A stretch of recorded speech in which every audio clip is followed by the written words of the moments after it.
Hello दोस्तों, welcome to my YouTube channel all education Vinod Kumar. All education Vinod Kumar channel पर आप सभी का स्वागत है। देखिए दोस्तों, आज हम लोग बात करने वाले हैं रेलवे ग्रुप डी 2023 के बारे में। एक अपडेट आया हुआ है, बहुत ही इंपॉर्टेंट अपडेट है दोस्तों। बहुत से कैंडिडेट का यहाँ पर किस्मत खुलने वाली है। ठीक है, तो चलिए बात करते हैं RRC group D central railway Mumbai का। यहाँ पर दोस्तों 194 कैंडिडेट का दोस्तों प्रोविजनल पार्ट पैनल 7 जो है दोस्तों उसको जारी कर दिया गया है। ठीक है, अब बात करते हैं आगे दोस्तों कि यहाँ पर आरआरसी सेंट्रल मुंबई में 4th डिवी वालों के लिए अभी कितनी सीटें बची है उस पर भी हम लोग बात करने वाले हैं। तो चलिए दोस्तों स्टार्ट करते हैं। उससे पहले अगर आप लोग चैनल पर नए हैं तो प्लीज़ चैनल को सब्सक्राइब कर लीजिएगा और बेल आइकन को प्रेस करना ना भूलिएगा, ताकि मैं जो भी वीडियो अपलोड करूँ आप लोगों के पास नोटिफिकेशन पहुँच जाए। ठीक है, तो चलिए शुरू करते हैं।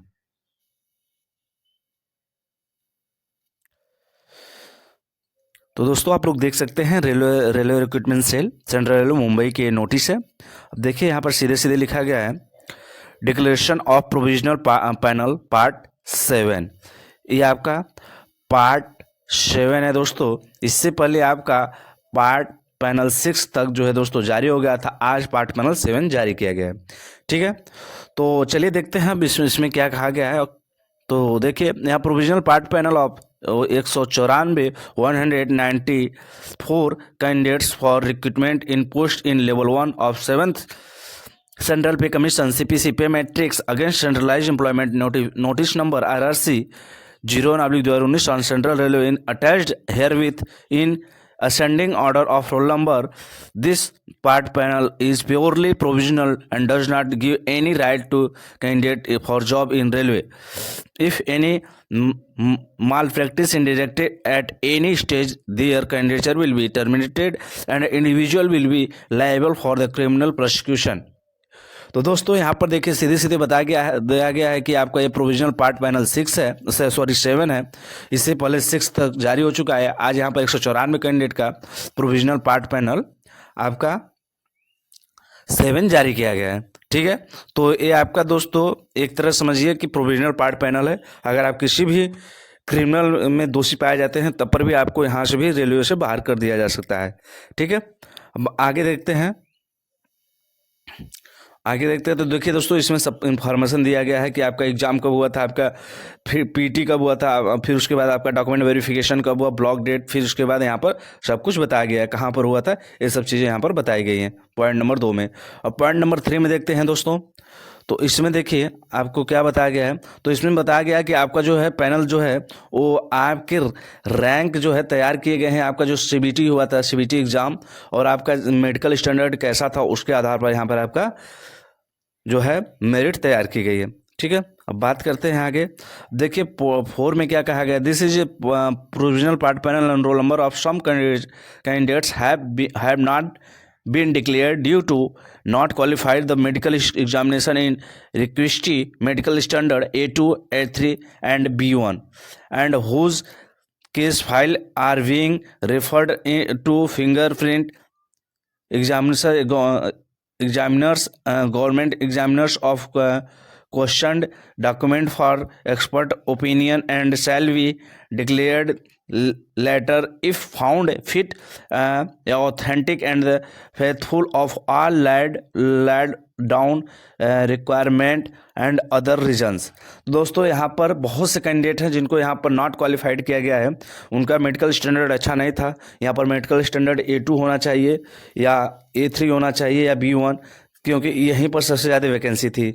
और अगर आपका इससे लोअर आया हुआ है, B2 आया हुआ है, C1 आया हुआ है, तब आपको यहाँ पर दिक्कत होने वाली है। ठीक है, कहाँ पर? सेंट्रल रेलवे मुंबई में। तो आगे बात करते हैं दोस्तों। अब यहाँ पर देखते हैं कि आपका रोल नंबर देखिए यहाँ पर दिया गया है, सब कुछ यहाँ पर बताया गया है। ठीक, तो यहाँ पर अदर देन PWBD CCA या एक्स सर्विसमैन का यहाँ पर बताया गया है। यहाँ पर सबका इसी में एक ही में शामिल कर लिया गया है। देखिए दोस्तों टोटल यहाँ पर कितने कैंडिडेट हैं। तो अगर देखा जाए तो टोटल 184 कैंडिडेट जो हैं दोस्तों वो आपके नॉन PWD कैंडिडेट हैं, जिसमें आपके सिर्फ और सिर्फ ओपन कैंडिडेट वाले, लेकिन सीसीए वाले भी एक कैंडिडेट को शामिल किया गया है। क्यों शामिल किया गया है दोस्तों, मैं आगे बता रहा हूँ क्यों शामिल किया गया है।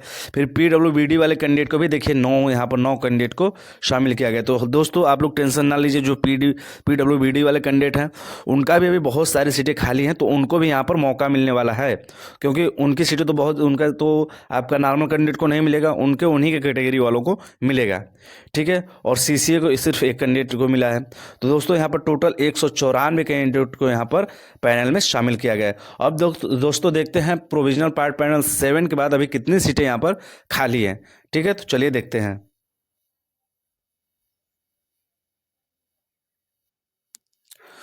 तो दोस्तों आप लोग देख सकते हैं यहाँ पर कि आपका फर्स्ट पैनल आया था तो 1531 कैंडिडेट का, सेकंड 216, थर्ड जो है 6324, फिर उसके बाद फोर्थ 127, फिर फिफ्थ जो है 86, जो छठवां पैनल आया तो 169। आज जो आया है दोस्तों 194 कैंडिडेट को, तो 194 कैंडिडेट को और इसमें इंक्लूड कर देते हैं, शामिल कर देते हैं। तो 4 4 8 होता है दोस्तों, 9 7 16, फिर उसके बाद 4 1 5 1 6, फिर यहाँ पर कितना हो जाएगा 8। यानी दोस्तों अभी तक कितने कैंडिडेट का पैनल आ चुका है, 7वें पैनल तक, तो 8,668 कैंडिडेट का यहाँ पर पैनल आ चुका है दोस्तों, ठीक है। तो देखते हैं अभी कितनी सीटें यहाँ पर खाली रहने वाली हैं, उस पर भी हम लोग बात कर लेते हैं। तो टोटल यहाँ पर देखा जाए तो 9,345 सीट यहाँ पर थी दोस्तों। फिर अभी यहाँ पर सीसीए वालों को भी बाहर किया गया है दोस्तों। सीसीए वाले कितने कैंडिडेट को बाहर किया गया है, तो 272 कैंडिडेट को यहाँ पर बाहर किया गया है, जिसमें ओबीसी वाले सबसे ज़्यादा थे। ओबीसी कैंडिडेट सबसे ज़्यादा थे जो यहाँ पर बाहर किए गए हैं, ठीक है। तो यही इतनी सीटें यहाँ पर खाली हैं, तो इसमें से घटा लेते हैं। तो 9,345 में से अगर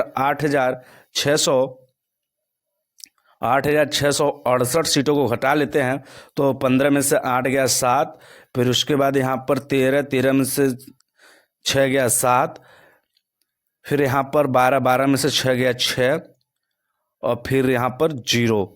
यानी दोस्तों 677 सीटें तो यहाँ पर सीधे सीधे दिखा रही हैं, 677 सीटें यहाँ पर सीधे सीधे दिखा रहा है। लेकिन इसमें दोस्तों सीसीए कितने कैंडिडेट हैं, 272 कैंडिडेट हैं, जिनको अभी हाल ही में यहाँ पर बाहर किया गया है, ठीक है। तो इनमें जब सबसे ज़्यादा दोस्तों कौन से कैंडिडेट थे, ओबीसी के सबसे ज़्यादा कैंडिडेट थे, लगभग यहाँ पर 150 से 200 ओबीसी कैंडिडेट थे, ठीक है। तो यहाँ पर ओबीसी कट ऑफ सबसे ज़्यादा डिक्रीज होने वाली है, ठीक है। तो यही दोस्तों आप लोगों को जानकारी देनी थी। ये जानकारी आप लोगों को कैसी लगी, अगर अच्छी लगी तो वीडियो को लाइक कर दीजिएगा, चैनल को सब्सक्राइब कर दीजिए दोस्तों। अगर कोई भी नोटिफिकेशन आता है किसी भी जोन से तो मैं तुरंत वहाँ पर आप लोगों को इन्फॉर्म करने वाला हूँ, ठीक है दोस्तों। तब तक के लिए जय हिंद, जय भारत, धन्यवाद।